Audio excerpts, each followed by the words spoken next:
How precautionary is that? I mean, I know Yeah. you get back last year. Yeah. So we're just being careful. He tightened up a little bit this morning, and so it makes sense to give him the night off. Got a starting lineup for a second? I do. We're going to start Steph, Wiggs, JK, Draymond, Trayce. What about that unit? I mean, we haven't seen Wiggs at all yet. What are you looking at from him tonight and just that unit in general? Just a lot of size. Seeing if we can put this combo together where Draymond's at the 4 with some shot blocking next to him, and then obviously our two biggest wings with JK and Wiggs. Give it a look. Is Wiggins the 2 in this lineup, essentially? I mean, obviously you're trying it, and I know this is all about experimentation, but how comfortable are you with this big a look, considering potential spacing issues? It's preseason, and so we're just looking at different things. Yeah. Coach, I've asked you this before when you come here. I'm the local guy. What do you think about Las Vegas as an NBA city? Being we have the in-season tournament here, you guys have come here a number of times. USA basketball and everything else. It looks like it's kind of trending in that direction. Yeah, I mean, Las Vegas has become a big part of the NBA based on Summer League. It seems like with the success of the Raiders, the Knights, sure seems like Vegas is ready for an NBA team. And I know it's a very attractive market. So I know I would welcome another Western team or two. It's overloaded. The league is overloaded with teams back east, and makes for some really awkward start times, 8:30 start times around the league. Ever since we lost Seattle and Vancouver, you start getting these 8:30 TV times because there's only a handful of West Coast teams. So, I would welcome that. But yeah, it feels like a good fit. Coach, I know your mind is on basketball, but you spoke at the DNC. We're now a few weeks away from a very important election. I'm sure you would agree. How are you feeling about it? A few weeks out, the polls are obviously really close. Just wanted to get your thoughts on that. Yeah, it looks like it's going to be a tight race, and obviously, I'm following everything very closely, and we'll see how it turns out. Just a quick follow-up. If Trump does win, what does the country look like, in your opinion? I don't know. I'm trying to beat the Lakers tonight. So thank you for the question.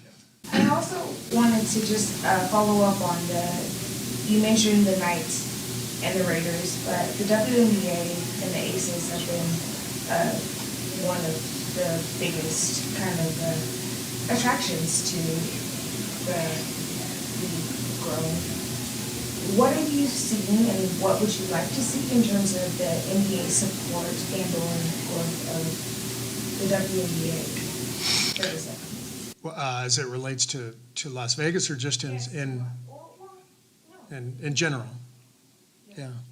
Well, I think the NBA has really supported the WNBA for a long time, and I think the league, the WNBA, is gaining in popularity.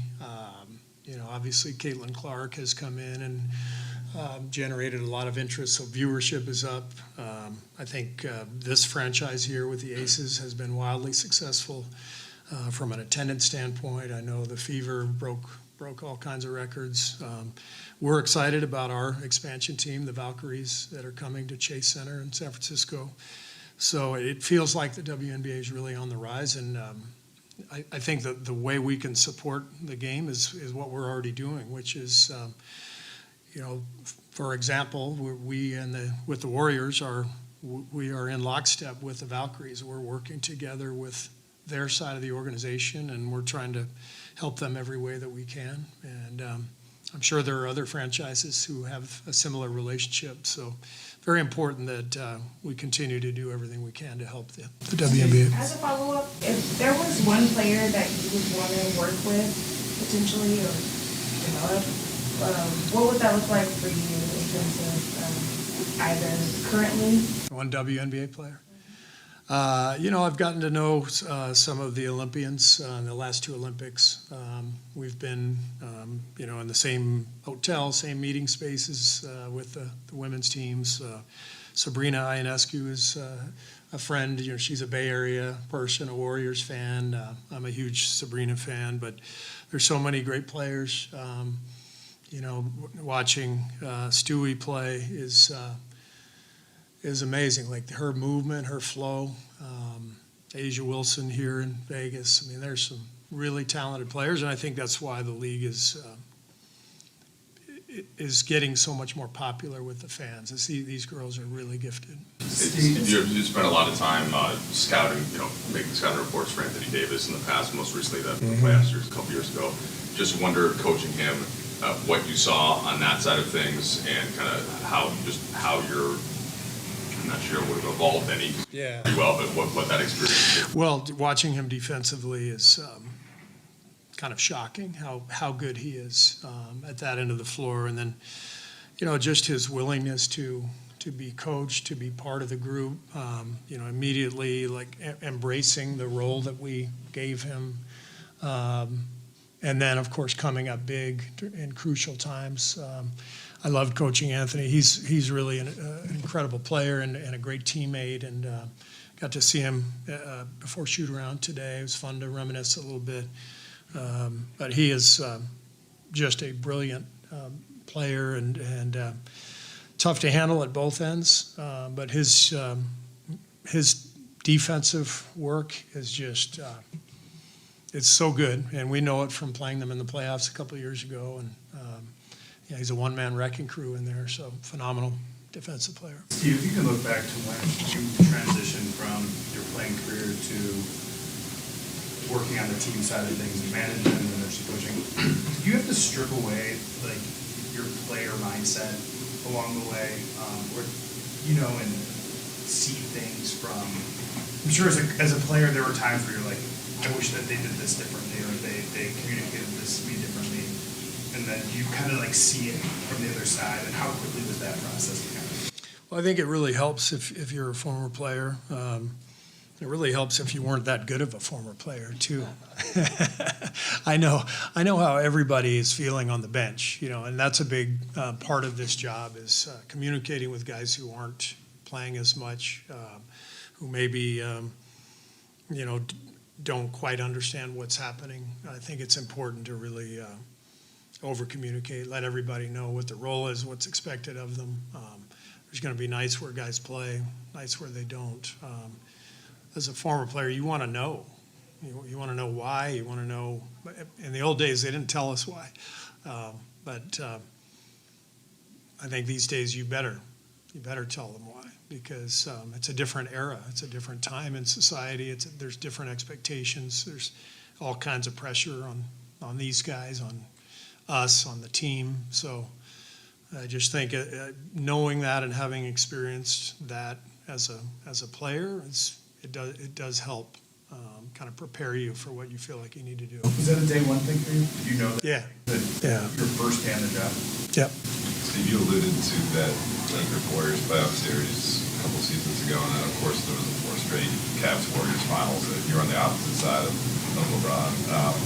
Just this summer, like, what did you see from the way Steph and LeBron complemented each other's teammates? And from your perspective, because obviously you were in those intense battles. Yeah. Just what was it like for you to see those guys come together for a common cause? It was a bromance.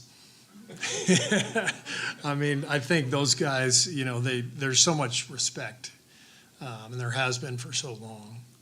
But until you're playing on the same team, you don't really know what it's going to be like. And it clicked from day one. They remind me of each other, not in the way they play, but in the way they prepare.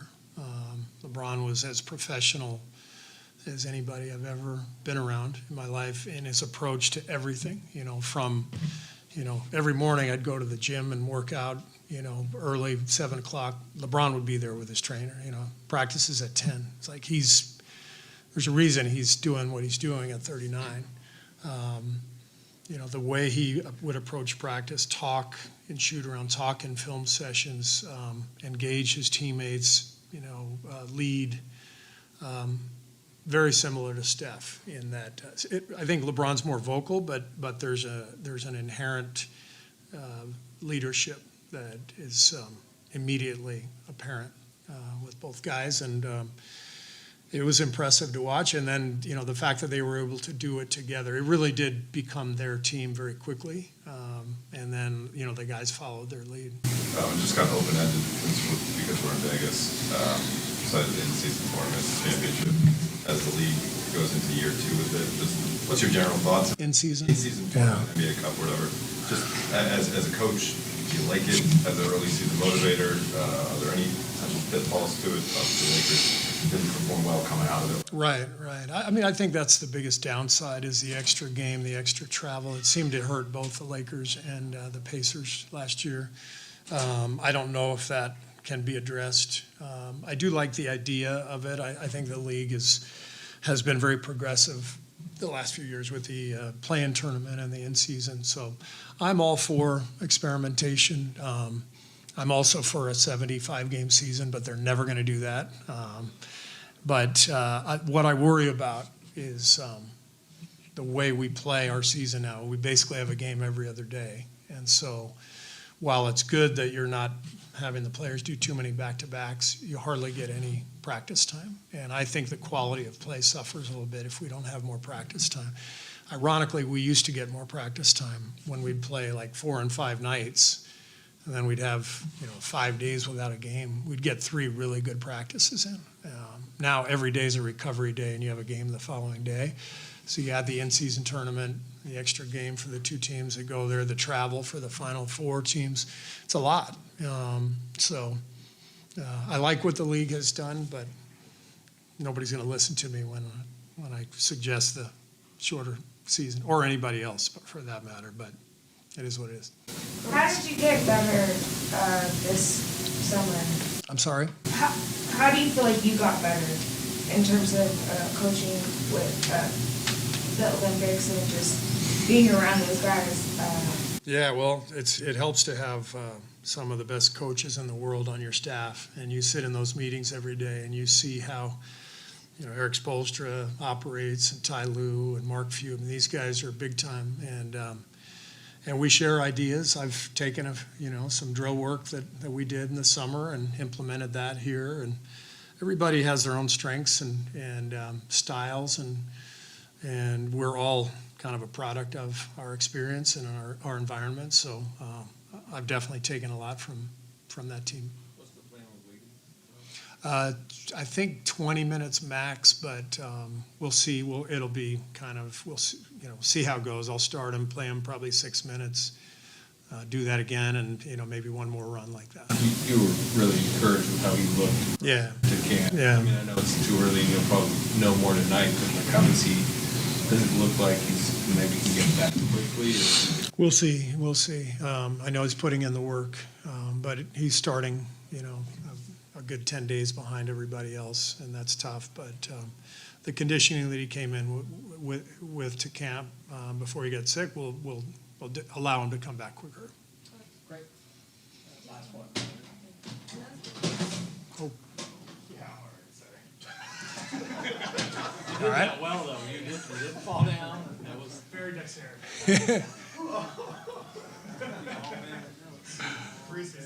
It's not the first time. This is a common theme for you? Well, yeah. You're not alone on that. I know it's just the preseason, but Moses Moody is showing great improvement and seems more confident. Do you think he has reached a new level as a player? Moses, yeah, he's had a really good camp, and I've always felt like, his character, his work ethic, his ability to deal with adversity. He's exactly the kind of person that we love to have in our team, and the resilience he's shown and the work has led to what he's showing now. So he's playing really well, and happy for him, and I have high hopes for him. And he's still 22. He's still a young guy, so he's got a lot of a lot of growth ahead and a lot of great moments ahead. Thanks. Thank you, everybody.